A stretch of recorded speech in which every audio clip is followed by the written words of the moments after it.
Zaman perjanjian lama repotnya, bahkan orang kafir layak untuk dibunuh. Kenapa? Karena orang kafir dianggap tidak hidup, saudara. Tetapi saudaraku yang kasih dalam Tuhan, thank God, orang boleh menyebut kita kafir, tapi Tuhan tidak pernah menyebut kita kafir. Lumayan lah, ada 3 orang yang bilang amin, ya kan? Orang boleh bilang kafir, tapi Tuhan tidak pernah bilang kita kafir. Lumayan. Orang boleh bilang kafir, tetapi kita tetap dipelihara Tuhan seperti biji matanya. Amin. Buka Alkitab kita sama-sama. Nah, saya pelajari gini. Dalam Alkitab bahasa Indonesia, minimal ada 3 kali kata kafir ditulis oleh Alkitab. Nah, ini yang kita mau belajar, ya kan? Trik. Yang pertama bilangan 23 ayat 9. Sebab dari puncak gunung-gunung batu aku melihat mereka. Dari bukit-bukit aku memandang mereka. Lihat, suatu bangsa yang diam tersendiri dan tidak mau dihitung di antara apa? Bangsa kafir. Jadi saudaraku yang kasih dalam Tuhan, sejarahnya bangsa yang tidak mengenal the Almighty God, bangsa yang tidak mengenal Allah yang dahsyat, Allah yang luar biasa, di hadapan Tuhan adalah bangsa yang apa? Kafir. Jadi saudaraku yang kasih dalam Tuhan, kafir bukan urusan manusia, kafir urusan apa? Lembut saudara hari ini ya. Kafir bukan urusan manusia, kafir urusan. Kenapa kafir urusan Tuhan? Karena Dia yang menciptakan. Jadi kalau aku menciptakan kamu dan kamu tidak menyembah aku, something is wrong with you. Itu sebabnya aku, Tuhan, menyebut kamu apa? Kafir. Bilang sama sebelah saudara, kafir bukan urusan elu. Saya mau saudara ngerti dulu pemandangan Tuhannya. God created you. Amin. Yang ciptakan kita adalah apa? Tuhan. Jadi bahasa lain dari kafir artinya tidak tahu diri. Aku menciptakan engkau, tapi engkau tidak mau sujud menyembah aku, you are kafir. Jelas sampai di sini? Kafir adalah bahasanya Tuhan. Kafir adalah bahasanya apa? Tuhan. Tidak satu manusia pun yang berhak mengatakan orang lain kafir. Sama-sama bilang sama saya, kafir bahasanya Tuhan. Kira-kira jelas nggak sampai di sini? I have created you. Aku sudah menciptakan kamu. Tapi kamu melawan aku. Kamu tidak mau sujud menyembah aku. Kamu tidak mau bersyukur dan berterima kasih kepadaku. Lalu kamu malah melakukan jalanmu sendiri. Aku menyebut kamu kafir. Kamu tidak tahu diri. Amin. Itu sebabnya kamu terhitung sebagai bagian dari bangsa-bangsa yang kafir. Tapi kemudian dari bangsa-bangsa kafir, I choose you. Aku memilih kamu. Amin. Jelas sampai di sini? Ya kan? Aku memilih kamu untuk apa? Untuk menjadi umatku. Untuk aku bebaskan. Untuk aku lepaskan. Kenapa? Karena bangsa ini terhitung sebagai bangsa yang kafir. Jadi kafir itu bahasa siapa? Senang saya lihat wajah saudara ini. Ya.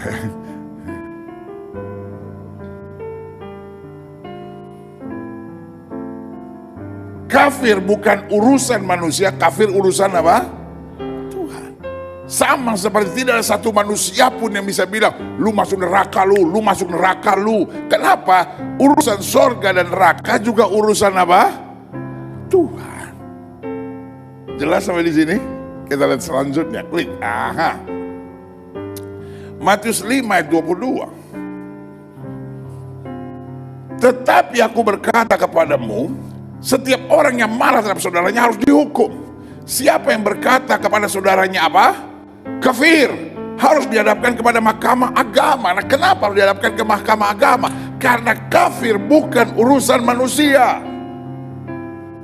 Makanya Tuhan bilang, kalau ada manusia yang berkata kafir, Dia harus diperhadapkan pada mahkamah agama karena dia sudah sedang main Tuhan-Tuhanan. Dulu kita waktu kecil main dokter-dokteran. Kita dulu waktu kecil main apa? Main polisi-polisian. Betul? Lu jadi polisinya ya, lu jadi polisinya, lu jadi penjahatnya ya, betul gak ya kan? Tetapi banyak orang sedang main apa?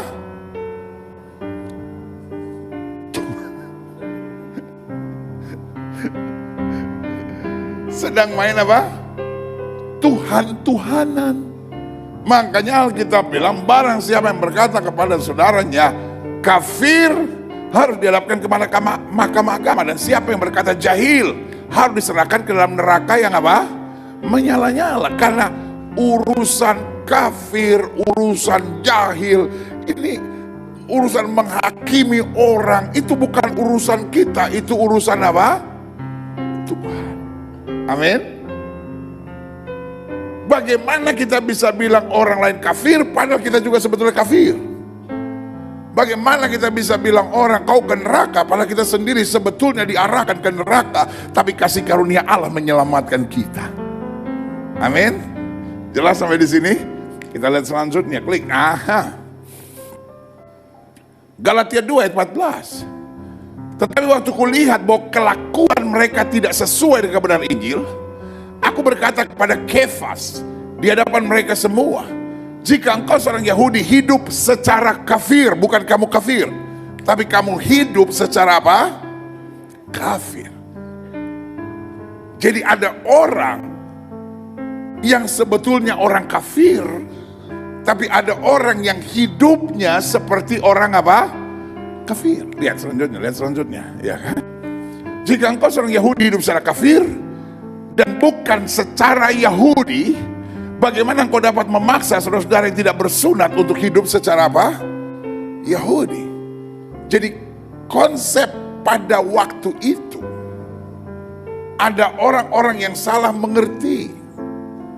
Jadi kalau kita nggak hidup menurut aturan-aturan Tuhan secara iman Yahudi, maka itu disebut sebagai hidup yang apa? Kafir. Tapi saudara yang kasih dalam Tuhan itu tidak betul. Karena kafir itu hanya haknya Tuhan untuk menentukan. Jelas sampai di sini? Kalau saya tidak tahu berterima kasih, kalau saya tidak tahu bersyukur, kalau saya hidup di luar kehendak Tuhan, maka saya hidup sebetulnya secara jalan kafir. Lihat selanjutnya, klik. Nah, saya coba cari-cari di Google makna kata kafir menurut Kamus Besar Bahasa Indonesia. Kafir sebetulnya adalah orang yang tidak percaya kepada Allah dan apa? Rasulnya. Tapi saudara yang kasih dalam Tuhan bukan dari makna sesungguhnya, karena makna sesungguhnya kafir itu orang yang tidak tahu berterima kasih kepada penciptanya. Jelas sampai di sini?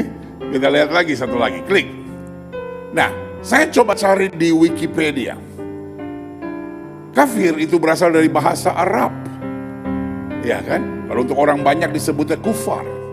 Tetapi arti kata kafir sebetulnya menutup kebenaran, menolak kebenaran, atau mengetahui kesalahan tapi tetap apa? Menjalankannya. Jadi saya pelajari dari makna-makna pemaknaan ini. Orang coba memaknai kafir dari sisi manusia. Jelas nggak sampai di sini? Pada kafir bukan urusan manusia, kafir itu urusan Tuhan. Siapa yang berhak bilang orang salah atau benar?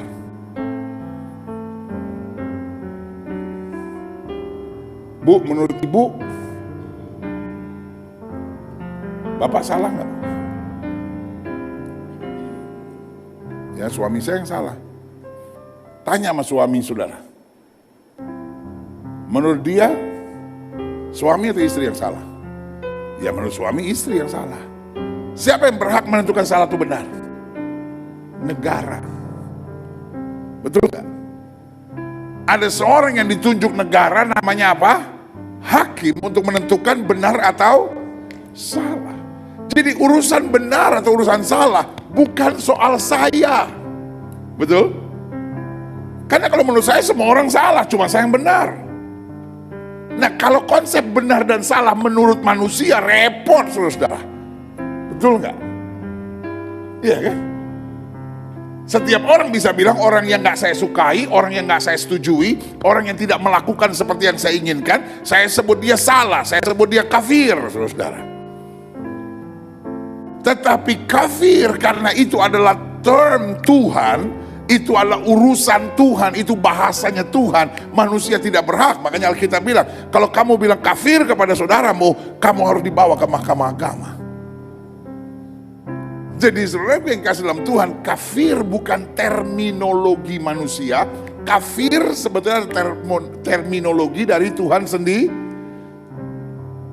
Hanya Tuhan yang berhak menentukan siapa yang kafir dan siapa yang apa? Benar. Sampai di sini ngerti maksud saya? Kita lihat selanjutnya. Aha. Jadi kalau kita kaji dari firman Tuhan, karena saya percaya firman Tuhan yang tidak pernah salah, yang setuju bilang yeah. Firman Tuhan tidak pernah apa? Salah. Nah, makna kata kafir menurut 3 ayat di atas, yang pertama, kafir artinya tidak percaya atau belum mengenal apa? Tuhan. Atau bahkan juga menolak Tuhan. Tidak percaya Tuhan, belum percaya Tuhan, atau menolak Tuhan dikelompokkan sebagai kafir. Aku menciptakan kamu, tapi kamu tidak mengenal aku. Aku menciptakan kamu, tapi kamu menolak aku. Berarti kamu adalah kelompok kafir. Sekali lagi, kafir adalah terminologinya Tuhan. Lihat selanjutnya, klik. Kata kafir menurut 3 ayat Alkitab tadi berarti berkelakuan tidak menunjukkan diri sebagai orang beriman yang mengikuti apa? Aturan Tuhan. Kamu udah tahu sebetulnya. Kamu udah tahu aturannya itu seperti hukum Yahudi, 10 hukum Tuhan, Taurat Tuhan. Kamu sudah tahu hukumnya, tapi kamu menolak, kamu melanggar. Kamu berjalan menurut kemauanmu sendiri. Mereka disebut apakah? Kafir. Dan yang ketiga saya pelajari, apa itu kata kafir? Orang yang apa? Tidak memiliki takut akan Tuhan. Kalau kita berbuat dosa karena kita nggak mengerti, mungkin masih normal. Tapi repotnya kadang-kala saya tahu kok. Tuhan nggak suka saya berzina, tapi ya gimana ya Tuhan, saya kepepet. Untung malaikat nggak bilang, saya juga sebetulnya mengasihi kamu, cuma kepepet, sorry saya tempelengnya pelan.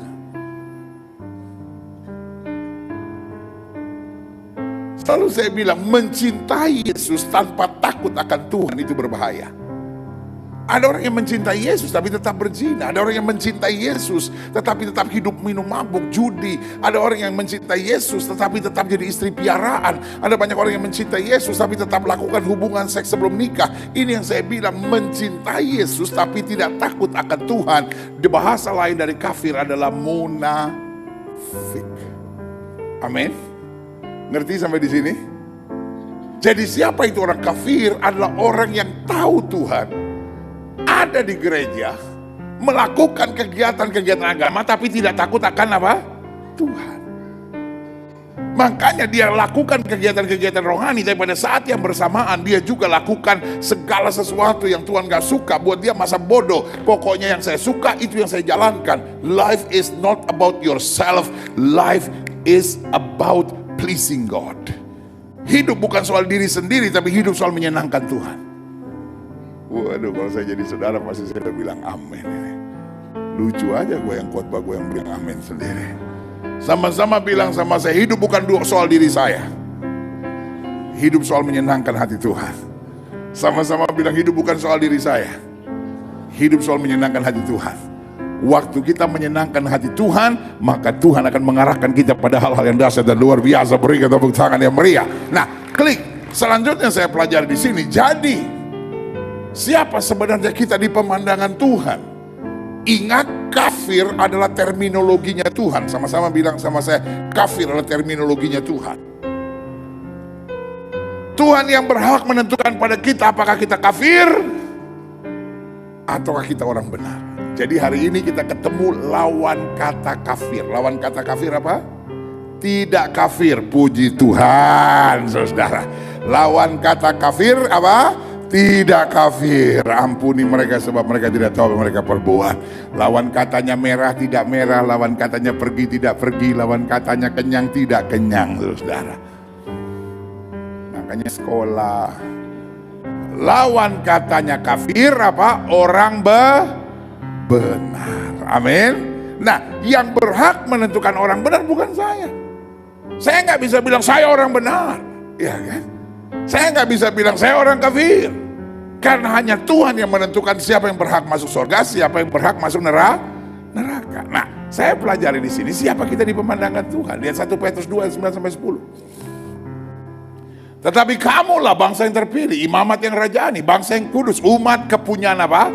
Allah sendiri, supaya kamu memberitakan perbuatan-perbuatan yang besar dari Dia yang telah memanggil kamu keluar dari kegelapan pada terang yang ajaib. Kamu yang dahulu bukan umat Allah, kamu yang dahulu kafir, tapi yang sekarang telah menjadi umatnya, telah menjadi orang benarnya. Yang dahulu tidak dikasihani, tapi yang sekarang telah beroleh apa? Belas kasihan. Ada orang yang bertanya sama saya, pendeta, Alkitab kan bilang, tapi kamulah bangsa yang terpilih, imamat yang rajani, bangsa yang kudus, umat kepunyaan Allah sendiri. Bukankah ini ditujukan buat bangsa Israel? No. Alkitab tidak berkata, tapi Israel lah bangsa yang terpilih. No, kamulah. Amin. Berarti setiap kita yang mengimani, setiap kita yang mempelajari, setiap kita yang buka hati buat kebenaran firman, setiap kita yang mau jadi pelaku-pelaku firman, bagi kita lah ayat firman Tuhan ini. Jadi kita berhak untuk menggantinya dengan sayalah. Sama-sama bilang sama saya, sayalah. Sayalah apa? Sama-sama bilang, sayalah bangsa yang terpilih. Haleluya. Kalau saudara ngerti betul, bulu kuduk bisa berdiri, saudara. Kita yang tadinya orang kafir, kita yang tadinya orang tersesat, kita yang tadinya orang yang harusnya binasa, tetapi taruh tangan kanan saudara di dada, sama-sama bilang, sayalah bangsa yang terpilih. Sayalah imamat yang rajani. Sayalah bangsa yang kudus. Sayalah umat kepunyaan Allah sendiri. Kapan saya tahu bahwa ayat firman Tuhan ini buat saya? Alkitab itu hebat. Dia bukan hanya kasih janji, tapi dia kasih penjelasannya. Dia kasih measurementnya, dia kasih ukurannya, supaya kita bisa ngerti apakah saya sudah ada di panggilan itu. Ini dia measurementnya. Dikatakan apa? Supaya kamu memberitakan perbuatan-perbuatan yang besar dari Dia. Kapan saya tahu saya bangsa pilihan? Ketika saya udah gak mikirin kenikmatan, kesenangan, kemauan saya sendiri, tapi saya rindu untuk memberitakan perbuatan-perbuatan Allah. Makanya Alkitab bilang, kalau kamu tinggal dalam aku dan firmanku tinggal dalam kamu, minta apa saja. Alkitab bilang, kalau kamu cari kerajaan Allah serta kebenarannya, maka semuanya akan ditambahkan kepadamu. Waktu fokus hidup kita bukan daging, waktu fokus hidup kita bukan kekayaan, waktu fokus hidup kita bukan berkat. Oke, kita diberkati, tetapi bukan itu fokus kita. Amin. Tapi fokus kita jadi berkat, fokus kita bersyukur, fokus kita untuk senantiasa memberitakan perbuatan-perbuatan yang besar dari Dia. Bagaimana saya bisa memberitakan perbuatan yang besar dari Dia kalau pikiran saya masih pikiran duniawi, pikiran saya masih pikiran cabul, daging saya masih menguasai hidup saya. Waktu saya mau memberitakan perbuatan-perbuatan Allah, berarti saya dapat berkata, aku hidup, tapi bukan lagi aku yang hidup, tapi Kristus yang hidup dalam aku. Berikan tepuk tangan yang meriah buat Tuhan. Amin. Lalu selanjutnya dikatakan apa? Sebelumnya. Dikatakan apa? Yang telah memanggil kamu keluar dari kegelapan kepada terangnya yang ajaib.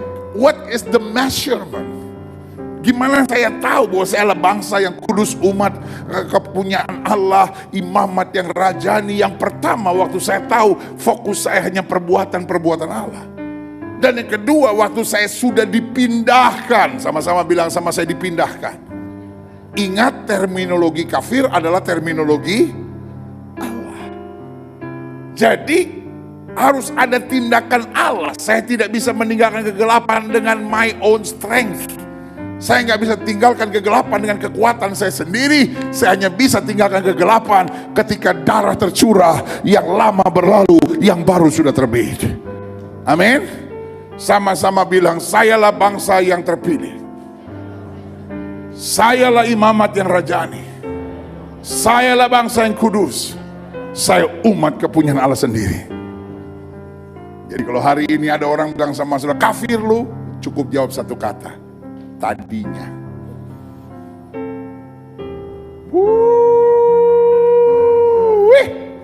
Kita nggak usah emosi, kita nggak usah marah kalau kita dibilang kafir. Karena kita tadinya kafir. Jadi kalau ada orang bilang kafir lu, jawab saudara apa? Tadinya. Kalau orang bilang sama saudara kafir lu, jawabannya apa? Tadinya. Tadinya kita kafir. Tetapi kita bersyukur ada anak domba Allah yang disembelih menanggung dosa kita, supaya kita yang harusnya tadinya kafir telah menjadi imamat yang rajani karena kemuliaan Allah. Berikan tepuk tangan yang meriah buat Tuhan. Kalau orang bilang sama saudara kafir lu, jawabannya apa? Tadinya. Tetapi sekarang kita diperbaharui oleh darah Yesus. Haleluya. Yang selanjutnya saya pelajari, klik Roma 3:23-24. Karena semua orang telah berdosa dan telah kehilangan kemuliaan Allah, dan oleh kasih karunia Allah apa? Telah dibenarkan dengan cuma-cuma karena penebusan dalam Kristus Yesus. Tadinya kita kafir, tapi sekarang kita orang benar. Kalau mau jahil sedikit, kalau orang bilang sama kafir lu, tadinya kan kita sama-sama. Cuman bedanya sekarang saya sudah mengenal kemuliaan Tuhan. And how about you? Ya. Selanjutnya klik. Efesus 1:4-7. Sebab di dalam Dia, Allah telah memilih kita sebelum dunia dijadikan, supaya kita kudus dan bersatu di hadapannya. Dalam kasih Ia telah apa? Predestined. Dia telah menentukan kita dari semula oleh Yesus Kristus untuk menjadi anak-anaknya sesuai dengan apa? Keran kehendaknya. Dia pilih kita bukan ada sesuatu yang hebat dari kita, tapi Dia gak tahan melihat kita menuju pada kebinasaan. Dia pilih kita, dan waktu kita meresponi, bukan berarti Dia pilih kita pasti selamat, tapi waktu kita meresponi pilihan dan panggilan Tuhan, kita mau berbalik dari jalan-jalan kita yang jahat, maka Tuhan akan memulihkan hidup kita. Yang setuju katakan yeah. Selanjutnya klik. Supaya terpujilah kasih karunia yang mulia yang dikaruniakan kepada kita di dalam Dia. Kuncinya sama-sama bilang sama saya, dikaruniakan kepada kita di dalam Dia yang apa? Sama-sama bilang saya dikasih Tuhan. Gak usah bilang sama saudara jelek-jelek begini saya dikasih. No. Gak usah bangga sama jeleknya itu. Sama-sama bilang saya dikasih Tuhan. Amin. Aduh, kalau Tuhan gak mengasihi kita udah habis, saudara. Pernah gak sih sudah bangun pagi menangis hanya untuk berkata, Tuhan terima kasih saya dikasih Tuhan. Hidup kita ini sering bikin banyak masalah, saudara. Pak, suka bikin masalah gak? Hidup kita ini suka bikin persoalan. Repotnya kita yang bikin persoalan, Tuhan yang kita suruh selesaiin. Iya kan Pak? Bapak bikin persoalan sama istri, udah ribut, Tuhan tolong Tuhan, capek saya gini capek. Lu yang bikin persoalan. Bu, ibu yang cerewet, bu, ibu yang bikin persoalan. Suami kabur, Tuhan. Malaikat bilang, gue gibeng juga loh.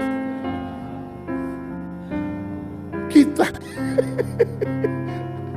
sadar gak sih bu, sadar gak sih Pak, adik-adik muda lu pacaran, raba sana pencet sini, tenggelam dalam kudus segala macam. Lu pacaran kayak orang berenang di laut lepas.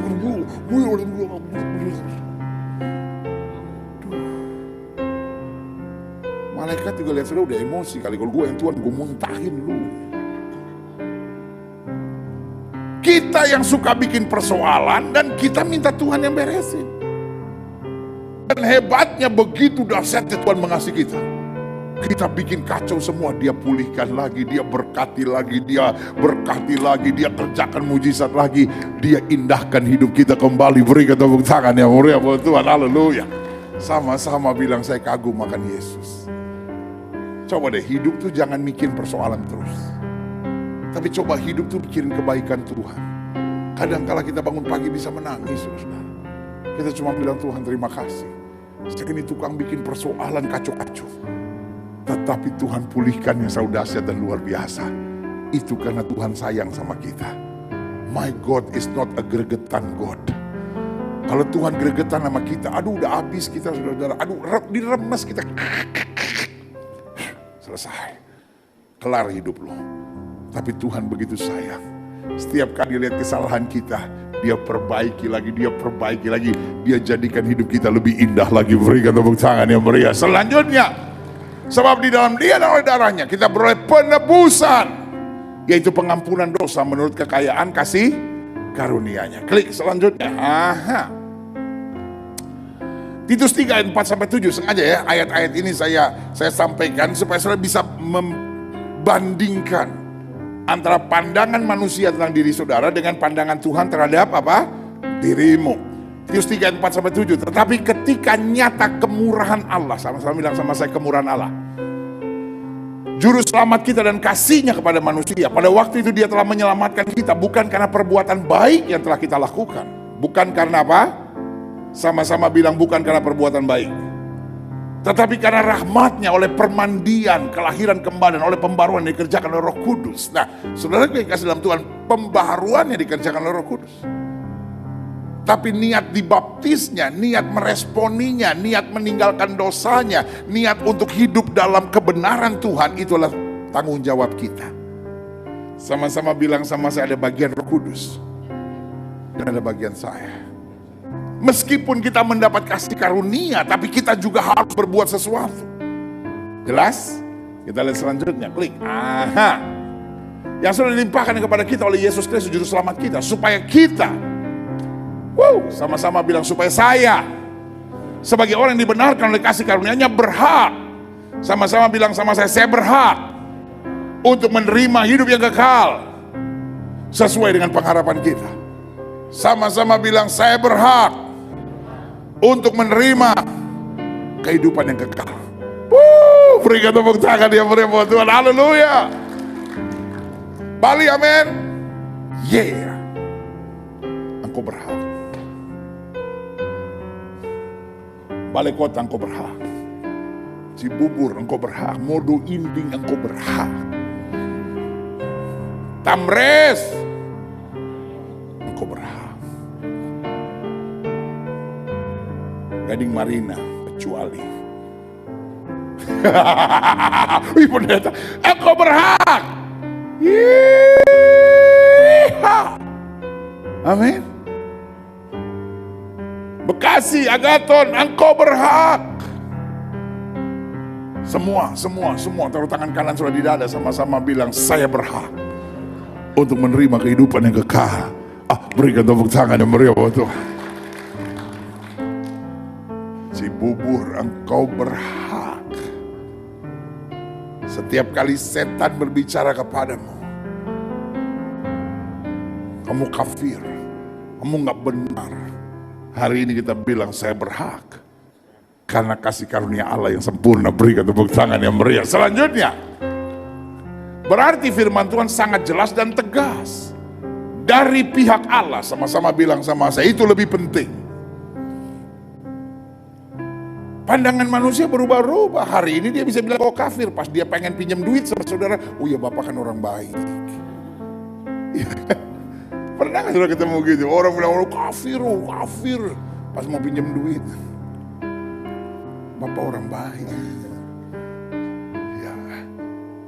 Pandangan manusia bisa berubah-berubah. Semua orang boleh bisa bilang saudara orang baik, saudara orang hebat, saudara orang luar biasa. Kalau Tuhan bilang kafir, selesai hidup lo. Kalau Tuhan bilang, enyah dari hadapan kue, kamu membuat kejahatan, beres, hancur semuanya. Sama-sama bilang sama saya, pandangan Tuhan lebih penting. Kenapa lebih penting? Yang pertama, karena pandangan Tuhan lebih konstan, lebih stabil. Dan yang kedua, karena pandangan Tuhan menentukan akhir hidup kita. Kalau pandangan manusia cuma untuk kepuasan ego kan? Bapak hebat, oh ya saya hebat. Bapak jahat. Kenapa sih dia bilang saya jahat. Pandangan manusia untuk hanya kepuasan apa? Tapi pandangan Tuhan yang pertama lebih stabil, lebih konsisten, tidak pernah berubah-ubah. Dan yang kedua menentukan akhir hidup kita. Dan akhir hidup kita bukan setahun, 10 tahun, 20 tahun, 100 tahun, tapi kekal sampai selama-lamanya. Sama-sama bilang sama saya, pandangan Tuhan lebih penting. Jelas? Coba lihat. Berarti firman Tuhan sangat jelas dan tegas. Dari pihak Allah status kita adalah satu, imamat kerajaan. Amin. Yang kedua, dibenarkan. Yang ketiga, dikasihi. Yang keempat, haleluya. Sama-sama bilang sama saya berharga. Sampai untuk saya Yesus mau mati. Saya berharga sampai karena saya Dia naik ke sorga menyediakan tempat. Saya berharga karena untuk saya Dia kirim Roh Kudus. Saya berharga karena untuk saya Dia kirim pasukan malaikat. Karena untuk saya Dia janji iblis ada di bawah telapak kaki orang percaya yang setuju. Berikan tepuk tangan yang meriah buat Tuhan. Amin. Boleh gak sih stop mikirin masalah? Boleh gak sih mikir bahwa saya berharga? Karena saya berharga, masalah bisa saya selesaikan. Karena saya berharga, saya gak mau stres dalam hidup. Saya berharga, saya tahu ujung-ujungnya Tuhan pasti selesaikan segalanya buat saya. Berikan tepuk tangan yang meriah buat Tuhan. Kita kadang-kala lemah, kenapa? Kita sibuk sama orang, kita sibuk sama perasaan. Kayaknya saya gak kuat, kayaknya saya gak bisa, kayaknya saya gak mampu. Coba kalau kita masuk, kita switch pada pemikiran Tuhan, pada konsep Tuhan tentang hidup kita. Kita orang-orang yang dahsyat. Amin. Satu apa tadi? Imamat rajani. Dua, kita dibenarkan. Tiga, kita dikasih. Empat, kita berharga. Dan yang kelima, haleluya, kita berhak. Sama-sama bilang sama saya berhak menerima hidup kekal. Amin. Karena saya berhak menerima hidup kekal. Bukan karena perbuatan baik, tapi karena kuasanya hebat atas kita. Amin. Kita lihat selanjutnya, klik. Makin jelaslah tuduhan serta serangan bahwa penganut agama Kristen adalah kafir adalah sebuah kebodohan yang menunjukkan tanda sempitnya cara berpikir yang diakibatkan mengukur orang lain dengan apa? Ukurannya sendiri. Saya ambil contoh sederhana, klik. Apalagi jika jelas-jelas tuduhan kafir yang ditujukan pada kita diakibatkan karena ketidakmengertian mereka. Kalau kita tanya, kenapa saya dibilang kafir? Coba lihat, klik. Ada yang bilang karena kita makan babi. Hebat lu babi itu. Babi lebih daripada binatang-binatang lain. Hanya babi yang bisa menentukan orang kafir atau tidak kafir. Agama Kristen kafir karena menyembah 3 Allah. Saudara, gue kasih dalam Tuhan. Kan gue lebih ngerti tentang agama gue daripada orang lain. Ngapain lu yang ngomong-ngomong seenaknya tentang gue? Yang ketiga, agama Kristen kafir karena percaya Allah beranak. Lu pikir salak beranak? Kan salak tuh ada 2, terus biasa tengahnya ada anaknya gitu kan. Kalau salak boleh beranak, tapi Tuhan saya tidak beranak. Tuhan saya penuh kemuliaan. Dia mengosongkan diri menjadi sama dengan manusia. Bahasa manusia tidak ketemu menjelaskannya. Karena itu memakai bahasa kiasan yang disebut Jelas sampai di sini? Haleluya. Jadi tuduhan Kristen kafir karena makan babi itu adalah tuduhan yang bodoh. Tuduhan Kristen kafir karena menyembah 3 Allah itu lebih bodoh lagi. Tuduhan kafir karena Allah beranak bukan cuma bodoh, tolol kuadrat kali 9. Selanjutnya klik. Serta berbagai tuduhan-tuduhan yang saya sebut nonsense. Kalau pakai bahasa sehari-hari saya bilang tuduhan-tuduhan kampungan yang gak jelas. Lihat selanjutnya, klik. Saya ambil contoh. Karena orang Kristen harus dibaptis, bolehkah kita berkata semua orang yang tidak dibaptis itu kafir? Jadi kita pakai ukuran kita aja. Apapun agamamu, kalau kamu tidak dibaptis kamu kafir. Jadi penentuan kafir adalah saya. Wah, itu bahaya. Dan itu betul-betul sangat gak masuk akal. Lihat selanjutnya, klik. Karena orang Kristen beribadah di gereja, bolehkah kita berkata semua orang yang tidak beribadah di gereja itu adalah apa? Kafir. Makanya Alkitab bilang, kalau kamu bilang sama saudaramu kafir, kamu harus bawa ke mahkamah agama. Karena kafir bukan urusan lu. Kafir itu terminologi surga, terminologi Allah. Selanjutnya, klik. Aturan hukum Tuhan dalam Matius 5:22 jelas. Jangan sembarangan mengatakan orang kafir. Bahkan jujurnya itu bukan hakmu. Sama-sama bilang sama saya tidak berhak mengatakan orang kafir. Bilang sama saudara-saudara, kamu tidak berhak. Karena kita semua tadinya sama-sama orang kafir. Lihat selanjutnya, klik. Berarti kesimpulan akhir kita. The end of the day, pembahasan tentang kafir ini, apa kesimpulan kita? Satu, di akhir zaman iblis akan terus pakai pengejek-pengejek itu membingungkan, mengacaukan, serta menciptakan kebencian. Karena memang itu permainan iblis. Taruh tangan kanan saudara di dada, sama-sama bilang, saya tidak boleh terpancing. Kalau ada orang memfitnah saya, ada orang menyerang saya tersenyum dan saya mendoakannya. Karena saya percaya kasih dan doa lebih penting, lebih berkuasa daripada kebencian dan amarah. Kalau saya marah, kalau saya tersinggung, saya kecewa, saya sudah masuk dalam jebakannya iblis. Tapi kalau saya mengasihi dan saya mendoakan, saya masuk dalam bagian rencana Allah. Karena doa orang benar besar kuasanya. Berikan tepuk tangan yang meriah. Tuhan gak mau kita punya passion untuk jiwa-jiwa yang terhilang. Setan mau kita membenci jiwa-jiwa yang terhilang, supaya kita gak melayani, supaya kita gak mendoakan, supaya kita tidak mengasihi. Karena lewat doa, pelayanan, dan kasih pasti ada kegerakan roh. You just missed that. At least you grab that idea and say amen. Karena dengan melayani, dengan mengasihi, dengan mendoakan, akan ada keselamatan yang luar biasa. Amin.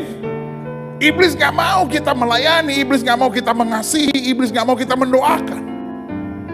Karena lewat pelayanan, lewat kasih, lewat doa, pasti ada kegerakan Allah yang luar biasa. Iblis mau stir up our emotion lewat tuduhan-tuduhan, ejekan ini, supaya kita MR, mati rasa, saudara. Supaya kita marah, kita kecewa, kita nggak ada passion lagi buat jiwa-jiwa. Karena selama kita melayani, selama kita mengasihi, dan selama kita mendoakan, pasti ada kegerakan Allah yang saja bilang, yeah! Yang kedua, kesimpulan akhir kita, orang percaya punya tugas serta tanggung jawabnya sangat jelas. Harus mengasihi dan jangan menuduh siapapun kafir. Jadi kalau orang bilang sama saudara kafir, lu yang kafir, lu yang kafir. Kita masuk dalam permainan setan. Jelas? Tapi tugas kita punya tanggung jawab. Tanggung jawabnya tadi apa? Melayani, mengasihi, dan mendoakan. Karena kita bilang kamu surat Kristus yang terbuka yang dapat dibaca semua orang. Sehingga lewat hidupmu, kemuliaan Tuhan boleh dinyatakan. Berikan tepuk tangan yang meriah. Yang ketiga, hidup ini bukan soal bagaimana saya kok. Hidup ini soal bagaimana menyenangkan Tuhan. Sama-sama bilang, hidup ini bukan soal bagaimana saya, tapi hidup ini soal bagaimana menyenangkan Tuhan. Amin. Selanjutnya, sadarilah tuduhan umat Kristiani itu kafir hanya bentuk aroganisme dan ketololan dari manusia-manusia picik yang berpikiran sempit. Tapi kalau kita menyadari anugerah, maka dimanapun kita ada, kita menabur kasih. Kalau kita menyadari anugerah, dimanapun kita berada, kita lebih takut akan Tuhan. Kalau kita menyadari anugerah, maka dimanapun kita berada, kita akan berkata, biar bukan kehendakku yang jadi, melainkan kehendak-Mu yang terjadi. Yang setuju berikan tepuk tangan yang meriah buat Tuhan. Dan selanjutnya, yang terakhir, sebelum pemain musik maju ke depan, berarti kesimpulan akhir kita, tetaplah percaya status kita tidak tergantung labeling yang diberikan pada kita oleh manusia, namun pada pernyataan-pernyataan Tuhan melalui firman-Nya. Orang boleh bilang saya kafir, orang boleh bilang agama saya ngaco, orang boleh bilang iman saya nggak beres, orang boleh bilang Yesus saya penyesat. Tetapi ingat, labeling manusia satu tidak berubah. Yang kedua tidak menentukan apa-apa dalam hidup saya. Yang ketiga hanya memuaskan ego saya. Tetapi labeling dari Tuhan, pernyataan-pernyataan Tuhan, yang pertama tidak pernah berubah. Dan yang kedua menentukan hidup saya. Amin. Hidup saya hari ini maupun hidup saya hari esok. Kalau saya tahu saya berharga, saya perlu khawatir nggak? Jawab dong, orang tanya. Kalau saya tahu saya berharga, saya tahu saya dikasih, saya tahu saya imamat yang rajani, saya perlu khawatir nggak? Saya perlu dengar dakwaan setan nggak yang setiap malam berkata, kamu nggak sanggup, kamu nggak bisa sembuh, kamu nggak akan melihat rumah tanggamu bahagia. Apa yang Tuhan firmankan buat hidup kita, langit dan bumi boleh lenyap, firman Allah tinggal tetap. Sama-sama bilang sama saya bangsa yang terpilih. Sama-sama bilang sama saya dikasihi Tuhan. Sama-sama bilang saya imamat yang rajani. Saya berjalan dalam kemuliaan Allah. Berikan tepuk tangan yang meriah buat Tuhan.